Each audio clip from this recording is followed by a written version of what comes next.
महानाम वंदे तद्गुणे लब्धे वंदे तद्गुणे लब्धे। पंचप्रमेशी भगवान की, एकनाथनाथ भगवान की, अंतिम सत्संगपति भगवान महावीर स्वामी की, आचार्य श्री कुंद भगवंत की, आचार्य श्री विमल सागर जी महाराज की, आचार्य गुरुदेव सरस्वती सागर जी महाराज की, 3 करोड़ मणि राजों की, द्वादशांजलि माता की। बोले वात्सल्य मूर्ति दिव्य तपस्वी आचार्यों की राष्ट्रसंत आचार्य 108 सुंदर सागर गुरुदेव की, गुरुदेव की, गुरुदेव की। चर्चा चल रही थी आपकी नामकरण की। नामकरण के 93 भेद थे,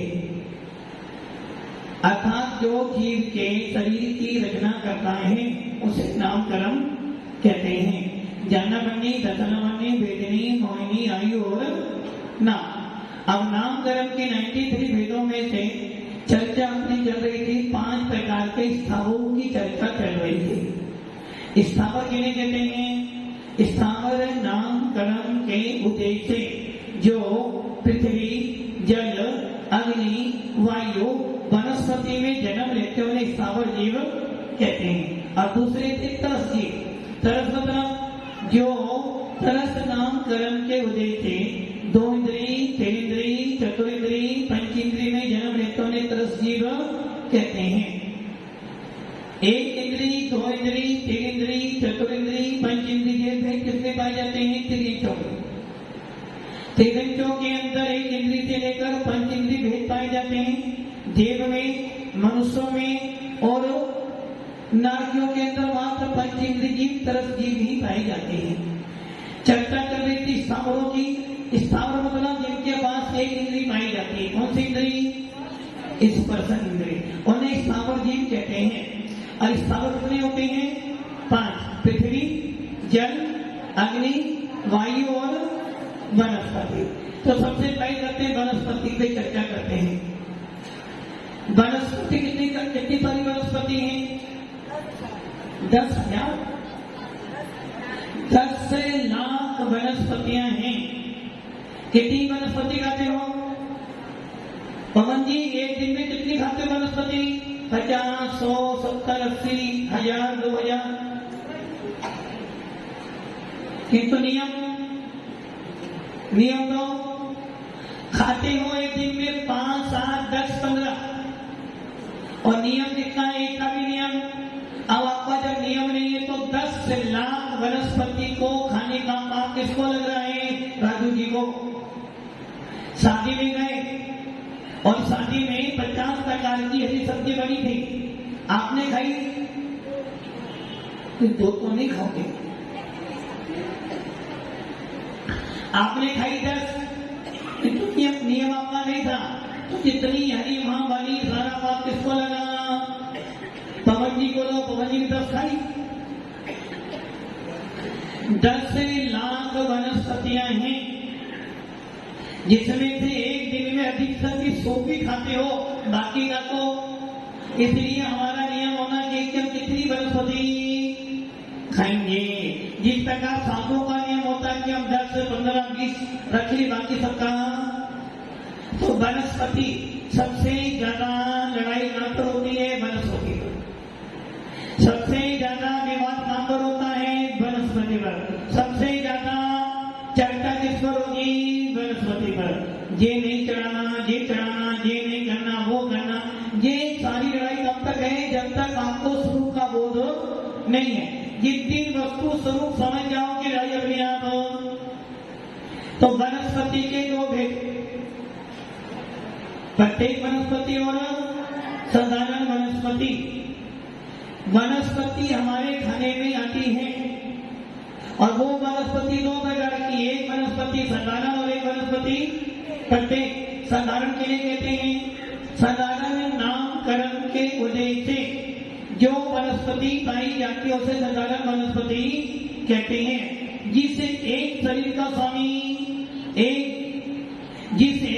का स्वामी अनेक प्रकार के जीव होते हैं। जिस एक शरीर के स्वामी अनेक जीव होते हैं उसे साधारण वनस्पति कहते हैं।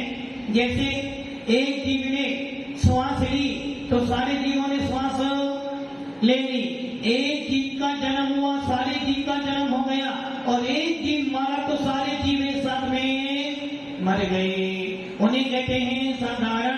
एक ने श्वास ली तो सबने श्वास ली, इन्हें कहते हैं साधारण वनस्पति। अर्थात जिस साधारण नामकरण के उद्देश्य से एक शरीर के अनेक स्वामी होते हैं उसे साधारण वनस्पति कहते हैं।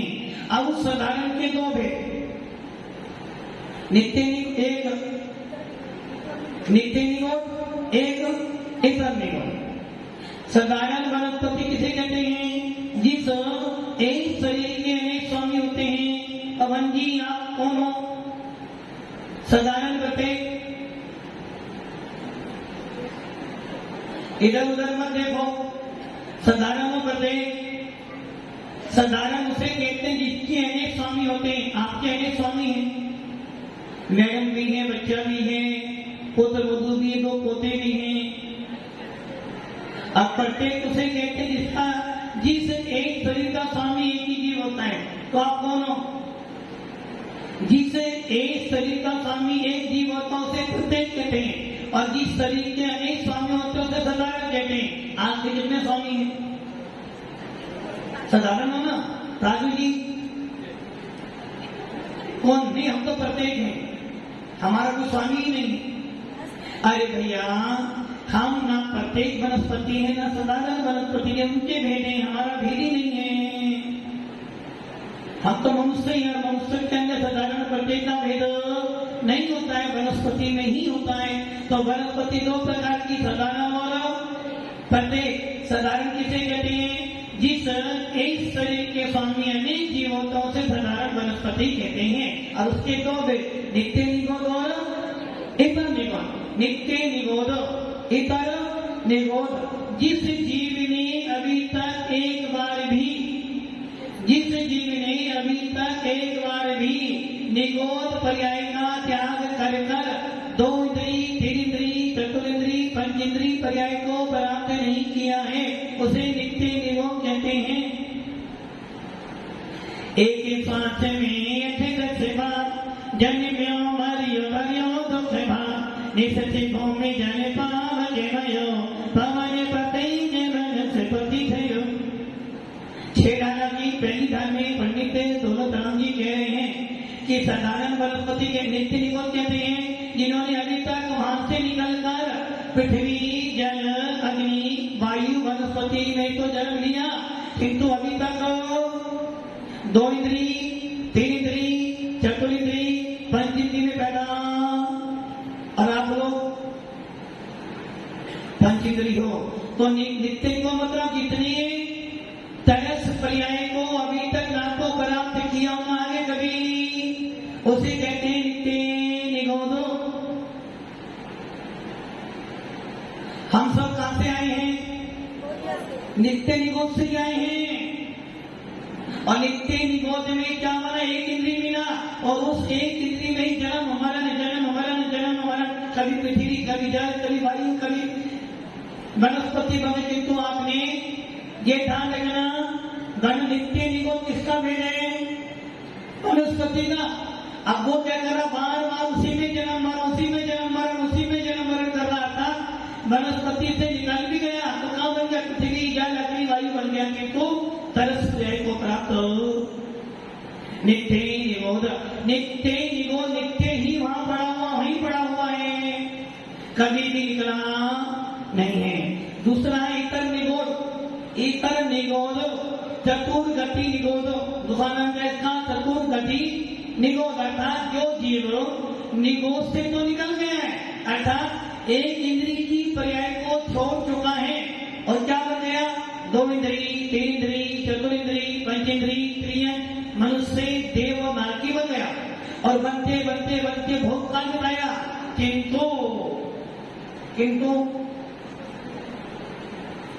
किंतु क्या किया? राजू जी घूमने कहां गए थे? उदयपुर गए थे। उदयपुर से यहां क्यों आ गए? जैसे यहाँ सागवाड़ा के लोग बंबई जाओ, कलकत्ता जाओ, विदेश जाओ, यूएस जाओ, कहीं भी जाओ, वापिस कहां पर आ जाओगे? कहां? अहमदाबाद से वापिस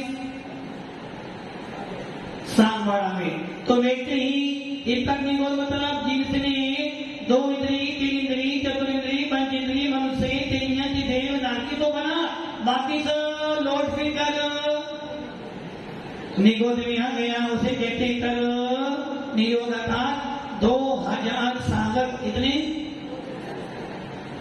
निगोद से निकलकर 2000 सागर के लिए आपको तरस पर्याय मिली, और इस 2000 सागर में यदि तुमने मोक्ष प्राप्त नहीं किया तो वापिस कहां पर आ गए?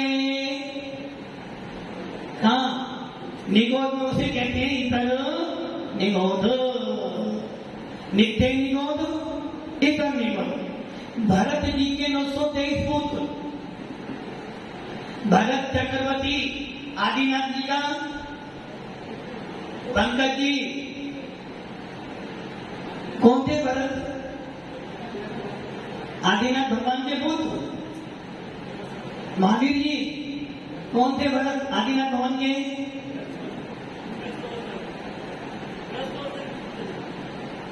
वरुण कौन है? किनका? महावीर का। आदिनाथ भगवान का पुत्र ही आदि राजा आदिनाथ के पुत्र भरत चक्रवर्ती थे, और उन भरत चक्रवर्ती के 923 पुत्र हुए। कितने पुत्र हुए? 923। और 923 के 923 पुत्र गूंगे थे, बोलते ही थे। भारत जी को बड़ी टेंशन हो गई, मैं चक्रवर्ती, मेरे 923 पुत्र गूंगे।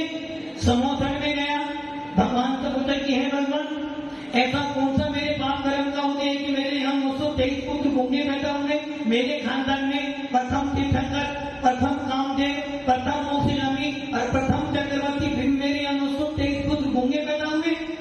आदिनाथ भगवान ने केवल ने उपदेश दिया कि हे भरत जी, तुम्हारे पुत्र गूंगे नहीं है, बोलते हैं, किंतु ये सीधे निरोग से निकल कर आए हैं, नित्य निरोग से।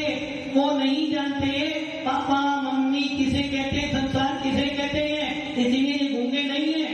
इतने ही शब्द सुने थे 923 पुत्रों ने, और क्या हुआ? तुरंत खड़े हो गए, पंकज जी खड़े हो गए, हाथ में श्रीफल ले लिया और बोले भगवान हमको दीक्षा दे दो, हमें भी है ना मोक्ष की यात्रा करेंगे। 923 पुत्र तुरंत मां दीक्षा ले ली और मोक्ष में। कहां से आए थे? नित्य निगोद से आए थे। नित्य निगोद से निकले और सीधा मोक्ष चले गए। इसलिए आचार्य भगवान कह रहे हैं कि आपको भी 2000 सागर के लिए ये तरस पर्याय प्राप्त हुई है। कितने सागर के लिए? 2000 सागर के लिए।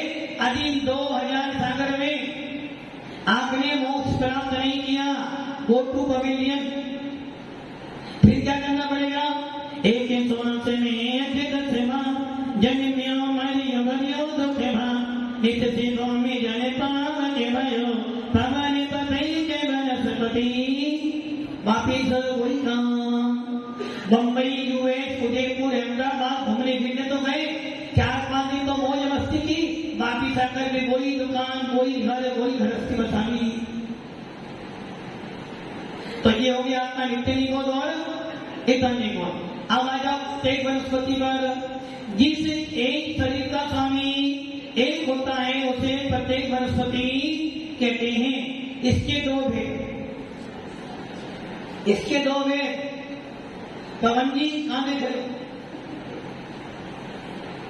कहां देख रहे हो? तो मैंने कब बोला? आपने बोला कि मैं वहां देख रहा हूं। वनस्पति के अब दूसरी वनस्पति कौन सी? साधारण प्रत्येक वनस्पति, उसके दो भेद, साप्रतिष्ठित और अप्रतिष्ठित। अब बस यही लड़ाई है। मेन लड़ाई कहां पर आपकी? यहाँ पर जो कि नित्य निगोद और इतर निगोद लड़ाई आपकी, क्योंकि वो खाने पीने में नहीं आती। अब आ जाओ आप प्रत्येक वनस्पति के भेद पर। कौन सा भेद आ जाए? प्रत्येक वनस्पति जिस एक शरीर का स्वामी एक ही जीव,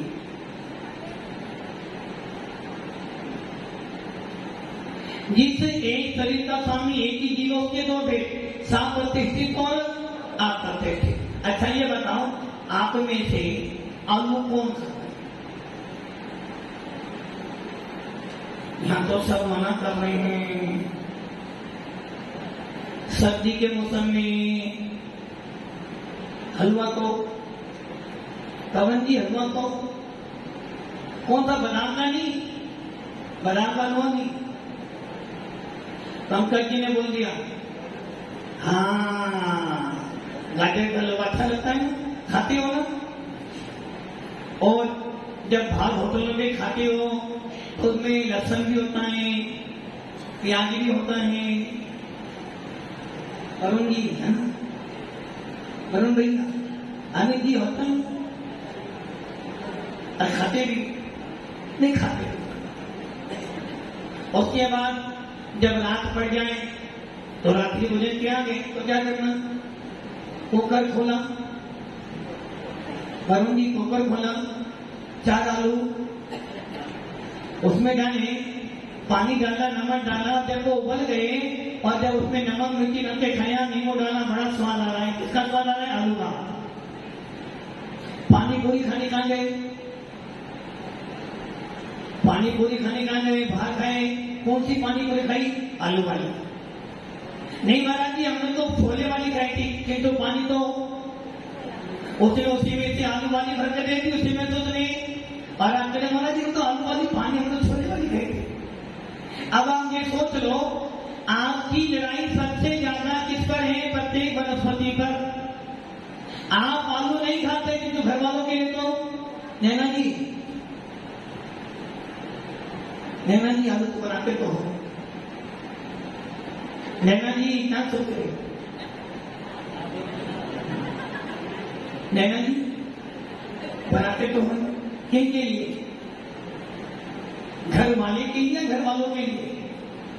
घर वालों तो बहुत सारे आते हैं, घर वाले बच्चा भी आते आए, वो भी आते हैं, बनाते हो। अब आपने आलू खाया तो नहीं बनाया, पाप किसको लगा? पवन जी आलू तो बनाया मैडम ने, खाया आपने, बात किसको लगा? बनाया मत, लाया कौन? लाए तो पवन जी, लाए पवन जी, बनाए मैडम ने, खाए पवन जी ने, और साफ किए मैडम ने, बाप किसको लगा? अच्छा मैडम ने खाया, तुमने बाप उनको लगा? वाह भाई वाह। विजय भैया आलू खाते, और जब बाजार में पाव भाजी खानी हो तो वरुण भैया शादी में जाना, शादी शुरू होने वाली है बहुत सारी, तो हम पाव भाजी तो क्या खाओगे? खाली तो। अब आप ये सोच लो, आपकी ये जो प्रत्येक वनस्पति है सबसे ज्यादा खतरनाक है।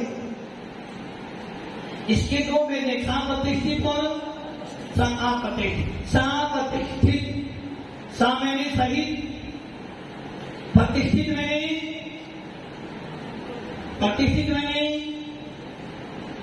सा मैंने सहित, प्रतिष्ठित में जिसमें प्रतिष्ठा की गई है किनकी? निगोदिया जीव की। जिस वनस्पति में एक शरीर का एक स्वामी होने के बाद भी अनंत निगोदिया जीवों का वास होता है, उसे कहते हैं सा प्रतिष्ठित वनस्पति। जिस वनस्पति के आश्रित एक जीव, एक शरीर का स्वामी एक ही है, किंतु उसके आश्रित अनंत निगोदिया जीव पाए जाते हैं, उसे कहते हैं सा प्रतिष्ठित वनस्पति। जैसे आलू, गोभी, खून बढ़ाने के लिए गाजर, और खून बढ़ाने के लिए और मुंह पे लगाने के लिए गवार पाठा, एरोमिला बोलते हैं उसको, पता हो क्या है? अनंत काए साधारण मनते अनंत काए अनंत। जितने एक बार गवार भरता खाया, उसने एक गाय को मारकर खाया। अनंत काए घर में लगाते हो, और डॉक्टर कहता है जिसको कमजोरी हो या जिसको बीपी ज्यादा हाई होता हो तो उसको ये खाना चाहिए, खून बढ़ता है, पावर आती है। जिसको शुगर की बीमारियों से खाना चाहिए, अथवा चेहरे को साफ करने के लिए। तो सोच लेना, आपने एक गवार भट्टा का एक पीस खाया और एक गाय को मार के खाया, दोनों बराबर है। दवाइयों के अंदर बहुत चलता है। और रामदेव बाबा तो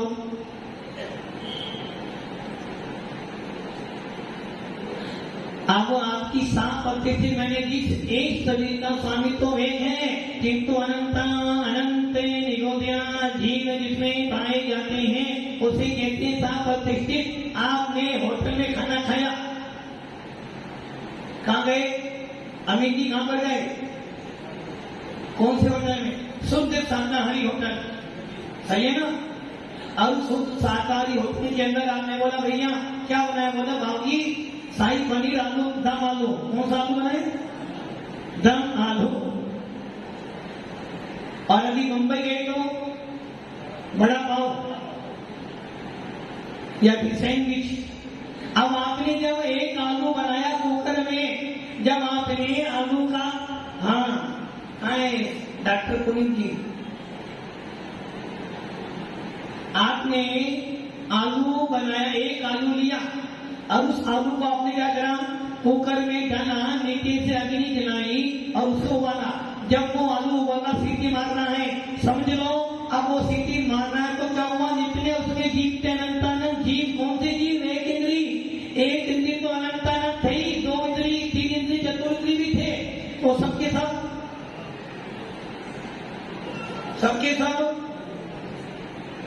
उबल रहे हैं। मान लो कोई तुम्हें कुकर में डाले या बड़े बड़े भगोनों में डाले और नीचे से अग्नि जला दे और ऊपर से ढक्कन बंद करे, बोलो क्या करोगे आप? अमीर जी, अब वो आलू एक इंद्री जीव है, आपने कुकर में डाला, अग्नि जला दी, उबल गया मोर्ची तरह से, और आपने वो आलू निकाला बाहर, छिलका बाहर निकाला, कढ़ाई ली, उसमें घी डाला, मसाले डाले, टमाटर डाला और वो आलू डाल दिया, उसे अच्छी तरह से क्या किया? क्या कर? किसको फ्राई कर? आलू को फ्राई करा, जीवों को फ्राई किया? आपने उस आलू को फ्राई किया और फिर क्या करा? अब वो सब्जी बनी और आपने क्या करा? पराठे से खाई। अच्छा करो, सब्जी तो वरुण जी इसमें पानी कहाँ गया? सब्जी को, अरे वो सब्जी नहीं है यार, क्या कह रहे? मैं शाकाहारी हूं, नमो वरियंताणम। समझ लेना, वो एक आलू नहीं, उस आलू के अंदर अनंत अनंत निगोदिया जीवों का क्लेवर था और आपने वो एक आलू खाया। आचार्य भगवान कहते हैं कि आलू की एक नोक, पूरे आलू की बात को उठा दो, आलू की एक नोक लो, उसमें सिंदूर लगाओ, उसे धूप में रखो, उसमें अनंत अनंत जीव ऊपर छोड़ेंगे। तो आपने वो आलू नहीं खाया, आपने अनंत अनंत जीवों को खाया। फिक्र मैं कौन हूं? शाकाहारी। सर्दी आने वाली है, अब रजाई में बैठोगी और गाजर का हलवा, नैना जी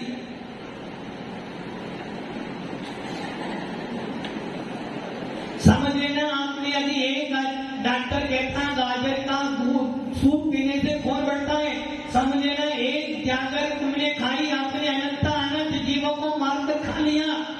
और फिर मंदिर लेके तुम बिन में व्याकुल भयो, जैसे जल बिन में जन्म जरा मेरी हरा, खलो मोय स्वाधीन पतित मोत पवन किए, जिनकी कौन करा अंजन से तारे प्रभु, जय जय जय जय। और क्या खाया था पवन जी? क्या खाया था? गाजर का हलवा खाया था। तो भगवान के बेटा रात में गाजर का हलवा का आनंद जीवों को मारो और सवेरे जय जय नाथ परम गुरु हो। उसे कहते हैं साफ प्रतिष्ठित। जो लोग शकरकंदी खाते हैं, अरबी खाते हैं, लहसुन प्याज खाते हैं, वो सब के सब साफ प्रतिष्ठित वनस्पति उसमें अनंत अनंत निगोदिया जीव है। मूली, सर्दी में मूली के बिना काम तो कभी खाते हो? कभी खाते हो? जैनी हो? अरे हमारा जैनी चतुर्मास समिति का अध्यक्ष हो, अमित जी मूली खाते, गाजर, आलू, घर में तो नहीं, बाहर को कभी पानी पूरी मैडम के साथ में चले जाना खाना पड़ता है। अब आप ये सोचो कुछ लोग ऐसे भी होते दिन भर तो भूखे प्यासे और रात में जैसे 12 बजे आलू बना आलू अभी कह रहे ये सीताराम, मतलब क्या हुआ? जितना भी कंदमूल है वो सबका सब अनंत अनंत निगोदिया जीवों से भरा हुआ है। प्याज कितना छोटा होता है, खाते हो ना प्याज? उस प्याज में अनंत अनंत निगोदिया जीव हैं। बाजार में जाते हो, बड़ा पाव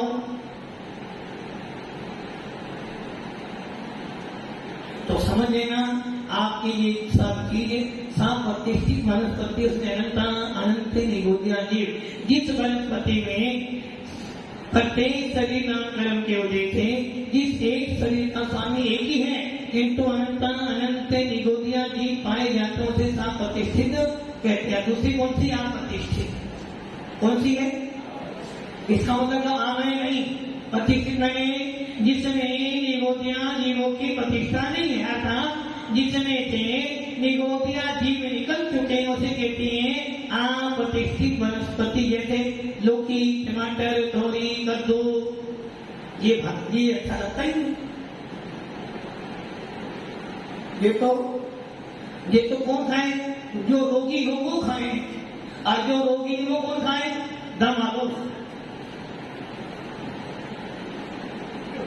तो अप्रतिष्ठित जिसमें से निगोदिया जीव निकल चुके हैं उसे कहते हैं अप्रतिष्ठित वनस्पति। यही खाने योग्य वनस्पति है।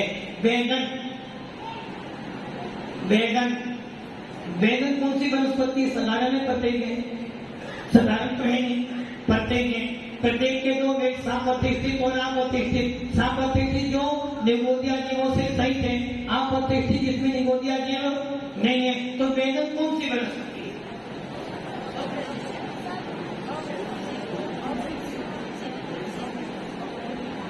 पंकज जी हमें नहीं पता, हम तो पूछे, हम तो आपसे सीख करेंगे बैगन कौन सी वनस्पति है। साप्रतिष्ठित अप्रतिष्ठित। कभी बैगन खाया? पवन जी खाया तो, पवन जी खाया तो होगा, खाया तो है। अमित जी, वरुण जी, तो आप खा लें। बैगन को राजू जी खाया? यार दोस्तों तो खाए। बैगन अप्रतिष्ठित वनस्पति है। बैगन ना बहुबीजा है और ना इसमें अनंत अनंत निगोदिया जीव है। बैगन में खाने में कोई दोष नहीं। बैगन में एक शरीर के आंतरिक एक ही जीव है और उसमें से अनंत अनंत निगोदिया जीव निकल चुके हैं, वहां प्रतिष्ठित है। बस बैगन क्या है? तामसिक भोजन है, तामसिक, अर्थात उसको खाने पर प्रमाद आता है, इसलिए उसको निषेध किया जाता है। तो वो खाने योग्य है। अवश्य अवश्य का तेल बड़ी बड़ी होते ना, वो भी खा सकते, वो भी सब, वो भी आप प्रतिष्ठित है। महाराष्ट्र में, कर्नाटक में जाओ नहीं मिलेगा, वहां पे लौकी को अवश्य मानते, लौकी नहीं खाना भैया, लौकी अवश्य। जनपद तो ये होगी आपकी वनस्पति की चर्चा। इसमें कोई सवाल आपका? साप्रतिष्ठित अप्रतिष्ठित प्रत्येक सवालों में कोई सवाल किसी का? हाँ, सवाल बैठा अनंत गाय, अनंत गाय, अनंत गाय आदि कोई अवार पाठा खाता है और फिर मंदिर में सोना दान करता है तो समझना एक कसाई ने भैंस को काटा और उसके बाद मंदिर में दान कर दिया। इसलिए जीवन में कभी बार बैठा। हम लोग एक गांव में गए थे। कौन सा गांव था? शुद्ध शुद्ध तेराबंदी गांव, नाम नहीं बताऊंगा, तुम्हारे आस नहीं है। और वहां चौके में पहुंच गए और चौके में पहुंचे, हाथ शुरू हो गया। एक महिला आई, बोले महाराज जी ये सूप है। मैं बोले काय का सूप है? बोले गवार बाटा का 1 रुपये का सूप है। मैंने क्या भैया ये तो? बोले महाराज जो जो साधु हमारे यहाँ आते हैं ना सबको पिलाते हैं, इससे खून बढ़ता, पावर बढ़ती है। हम लोगों ने सोचा, अब ये सोचा चौका तो अशुद्ध। अब जब हम लोग अपना जो भी करना था 5 साल में सब लोग आ गए। फिर उसके बाद में बोले महाराज हम तो साधु कहते हैं कि इसे देना चाहिए, अब आप सोच लो। और एक त्यागी व्यक्ति तो ऐसा मिला जिसकी 7 प्रतिमा थी। अब बोले महाराज तो द्वार पता खाते डेली खाते। अरे भैया अनंत कायों को खा रहे हो, इसलिए जीवन में कभी भी गाय का पठा ना लगाना, ना खाना और ना खाने की अनुमोदना करना। और कोई चर्चा इस पर? कोई सवाल किसी का? तो वनस्पति क्लियर हो गई। अब इसके बाद में स्थावर 5 प्रकार के थे, पृथ्वी, जल, अग्नि, वायु और वनस्पति। तो हम ही कुछ बोल रहे थे।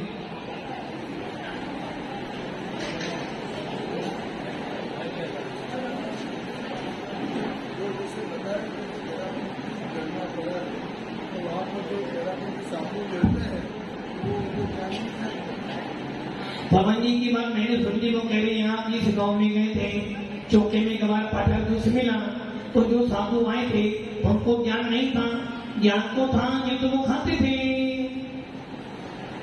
जब शराबक दे रहा है और आप खा रहे हो तो इसका मतलब कहीं ना कहीं दोषी साधु भी। और पहली और एक ही बार नहीं, 3 बार, 3 गांव में 3 बार मिला हमें। मतलब कि मंदिर में तो लड़ाई कर रहे हो खाने के लिए। जो लोग पत्ता गोभी खाते हैं, पत्ता गोभी खाते हो ना, पत्ता गोभी आप प्रतिष्ठित है, किंतु उसमें निगोदिया जी नहीं है।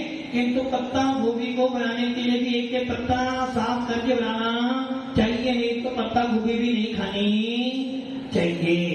हरी पत्तियां जो खाते हैं उनको भी अच्छी तरह शोधन कर खानी चाहिए, नहीं तो नहीं खानी चाहिए। ये तो भाई आपकी वनस्पति की चर्चा। अब दूसरी चर्चा, पृथ्वी के 4 वेद, जल के 4 वेद, अग्नि के 4 वेद, वायु के 4 वेद और वनस्पति के 4 वेद।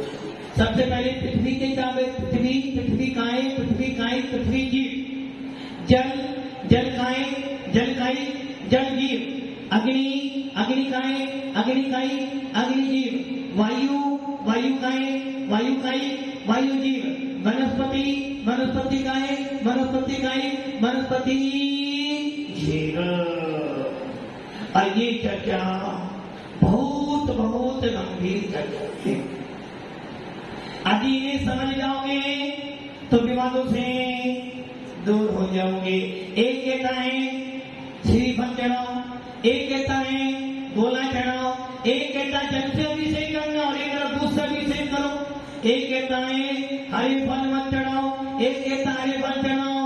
अजीब को समझ जाओगे। जीव कांड में आचार्य नेमिचंद सिद्धांत चक्रवर्ती थे, इनकी एक व्याख्या कर रहे हैं। यदि ये समझ जाओगे तो तेरा दृष्टि है अपने आप।